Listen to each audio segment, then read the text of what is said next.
Image tracing is more or less changing a pixel-based image to a vector-based image. So on this example, you can see when I zoom in there are plenty of pixels, and if I image trace this, click on that image and preview, change a few of the settings here, you will notice that it is turned into a vector-based image, which essentially means I can zoom in infinitely without any loss in quality. Now, to be able to do this, you need the window open. So window for image trace, click on window, check image trace, and you have this window appear. Next step is to select your images. So if we go over to an image search, I can search for a bird. The things you need to take into account are the colors, the background, the resolution of the image. If I was to click this image, you can see that the background's checkered, which means there isn't really a background. The resolution is reasonable size, so let's view that image, copy it and paste it. Okay, so to image trace this, it's in black and white mode at the moment. I can preview that. You can change the threshold to provide more or less black. If you want to change it to color, you can modify the number of colors. So let's say about halfway, 14, maybe a little bit less, 8 colors. Okay, and once I'm happy with that, you can also look at the advanced settings as well. If you want a little bit more detailed, you can click on increase number of paths, etc. Corners, noise. When you're happy with it, go to expand and it will turn it into a series of paths. To then ungroup this, right click, ungroup, and for some reason I think you need to do it twice.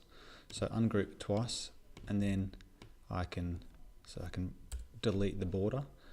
If I wanted to change this color, I can just click on that and change it to red, green, yellow. You can then go in and modify the little curves. If you wanted to make the beak slightly different, you could. Okay, so this allows you to manipulate the image how you want to, from a perspective of using vectors. So once again, image choice is important. More complicated images and backgrounds will potentially be difficult to manipulate when you get them into Illustrator. So let's have a look at this one. I'll grab that image, copy it and paste it. To image trace this, it's going to take longer to image trace, and it might be more difficult to separate the background.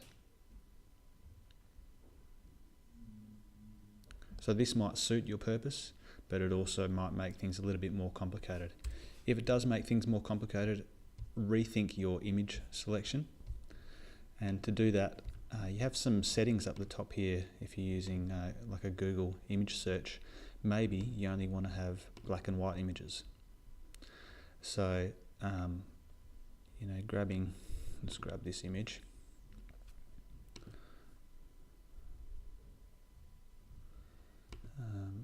Copy image, paste it.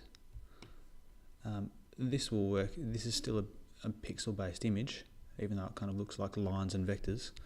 To modify it, click on your preview, and then you have a much more of a simple image to play with. So to reiterate, we go Window, Image Trace, select your image, copy image, paste your image, adjust the size if you need to, get your settings correct, preview, see if you're happy with it, and then expand your image. And you're left with a vector-based image. You can then ungroup, which you have to do twice, and select somewhere else, and you can remove whatever sections you need to.